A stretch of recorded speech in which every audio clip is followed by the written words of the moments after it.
Hai you all. Hari ni Kak Ali rasa nak makan yang manis lah. Duk belik-belik resepi, tertengok pula resepi kuih cara manis. Boleh juga jadikan hidangan minum petang ni. Jomlah kita buat. Sebelum kita siapkan adunan kuih cara, kita kisar dulu daun pandan dengan sedikit air dan juga sedikit pewarna hijau. Air tu kalau rasa tak cukup, tambahlah sikit lagi. Kisar halus-halus sampai jadi macam ni ha. Kemudian jangan lupa tapis. Kita ketepikan dulu. Sekarang jom kita buat adunannya. Guna pengisar je. Masukkan santan, telur dan juga tepung gandum. Jangan lupa masukkan jus pandan kita tadi. Bolehlah kita kisar. Kisar bagi halus, mulus dan tulus sebelum kita bakar dia. Dah kisar tu bolehlah tapis. Manalah tahu kok ada serdak-serdak yang tak diperlukan. Oh ya, lupa pula nak masukkan garam. Patutnya kisar je dengan bahan-bahan tadi. Dah siap semua. Kita boleh oleskan minyak pada acuan. Tunggu sampai dia panas sikit. Bolehlah tuang adunan kuih cara kita. Tuang kat semua acuan yang ada. Kalau nak tuang penuh pun boleh. Tapi jangan sampai terkeluarlah semua kan. Lepas tu bolehlah tutup sekejap. Dah macam ni, boleh letakkan gula. Kalau rasa nak manis, boleh letak sama macam Kak Elin. Tapi sebaiknya kurangkanlah manis. Lebihkan manis dalam senyuman. Tutuplah sampai dia masak. Okey, boleh balik-balikkan dia guna sudu ataupun lidi macam ni. Macam ni dah masak dah ni.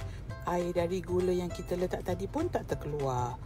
Okey, dah jadi nampaknya kuih cara kita. Jangan lupa masak adunan yang lain tu. Kuih cara manis kita pun dah siap. Elok kejadiannya. Bolehlah hidang. Hai you all. Hari ni Kak Elin nak buat kuih bakar pandan. Ingatkan susah nak buat kuih ni. Rupanya mudah je. Jomlah kita buat. Nak bagi rasa pandan yang pure, Kak Elin buat sendiri air pandan. Barulah lagi sedap. Kisar halus, lepas tu tapis air dia. Ketepikan dulu. Bahan-bahan yang lain tu pun kita buat cara mudah. Guna pengisar je. Masukkan tepung gandum, gula dan bahan-bahan lain macam dalam video. Jangan lupa juga air pandan kita.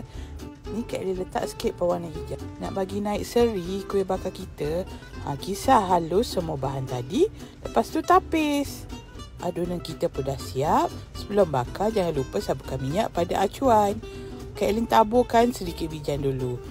Bijan ni Kak Elin tak sangai pun sebab kejap lagi kan kita nak bakar. Dah boleh tuang adunan. Dah tuang semua pada acuan.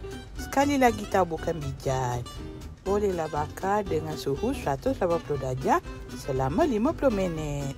Yang ni Kak Elin pakai api atas bawah. Sebelum tu Kak Elin panaskanlah juga ketuahan ni. Untuk adunan ni dengan bahan-bahan tadi dapatlah 12 biji kuih bakar. Kalau nak buat lebih, bolehlah tambah bahan-bahan dia.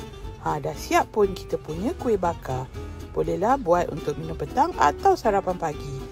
Hai you all. Hari ni Kak Elin rasa nak makan kuih bahulu. Cicah dengan teh panas atau kopi panas memang sedap. Jomlah kita buat. Buat kuih bahulu ni tak guna banyak bahan pun. Ada acuan, bolehlah buat. Okey, mula-mula masukkan telur dan gula dalam pengadun. Putar sampai gebu dan putih. Guna yang paling laju pun tak apa sebab ambil masa juga untuk jadi gebu dan putih tu. Perlahankan sikit, masukkan tepung dan juga esa vanila. Dah siap. Sebelum bakar, oleskan acuan dengan minyak dan panaskan sekejap. Kemudian tuangkan adunan biar penuh macam ni. Bakar dengan suhu 200 darjah dalam masa 10 hingga ke 15 minit. Tengok tu bahulu kita naik gebu kan? Mudah sangat nak buat bahulu ni. Guna 4 bahan, dah siap. Makan time panas-panas, rangut-rangut tu.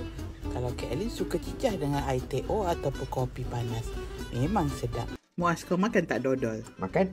Tapi nak buat dodol lama kan? Betul ke? Kenyang nak buat dodol. Kita buat cara senang tapi rasa dia dan tekstur dia ala-ala dodol. Ush. Kuih bingka pulut. Wow, macam mana nak buat dia tu Kak? Macam sedap je.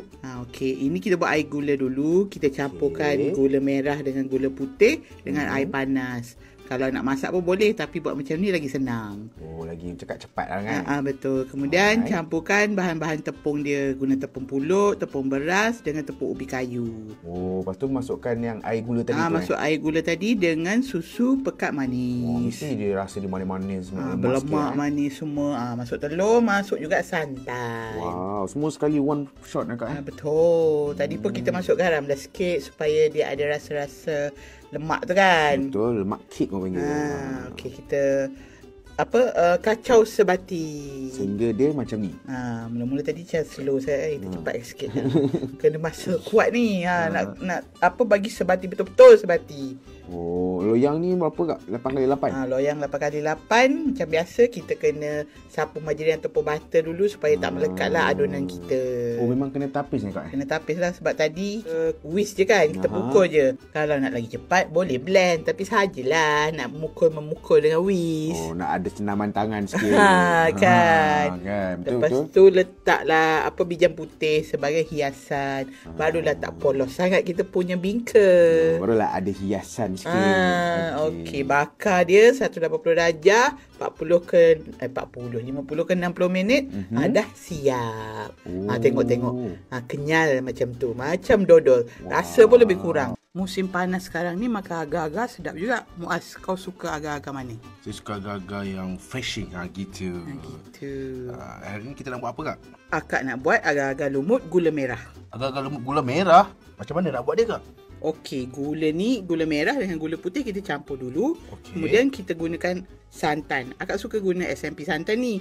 Tanpa pewarna tiruan, bahan semula jadi dan tanpa kolesterol. Oh, baguslah santan ni. Betul. Lepas tu masukkan telur dan juga esa vanila supaya tak hanyut. Kemudian kacau-kacau sebati dan letak garam sikit. Kemudian ketepikan dulu. Apa langkah seterusnya Kak? Jomlah kita masak agar-agar. Masuk daun pandan, masuk agar-agar tali. Kemudian masukkan air. Air ni 1.5 liter akak guna. Didihkan sampai agar-agar tu larut dengan air. Lepas tu kacau-kacau. Kacau-kacau lah. Tak kacau kan, tak larut pula. Oh, ni apa benda? Masukkan tadi kita punya campuran gula putih dan gula merah. Oh, macam tu. Bagi larut juga. Kemudian masukkan bancuhan telur dengan santan tadi. Oh, santan yang sihat tadi tu, SMP. Betul. Berarti dia jadi macam mana? Dah macam ni, bila dia mendidih sikit, dah jadi macam ni, dah boleh tutup. Kemudian sejukkanlah dalam bekas yang kita nak. Bekas tak kisah, kalau panas better bekas kaca lah Kak kan? Kan, better. Kemudian kita buanglah buih-buih tu. Muaz, dah siap kita punya agar-agar gula Melaka. Wah, sedapnya. Korang jangan lupa cuba. Ingat makan, ingat rasa.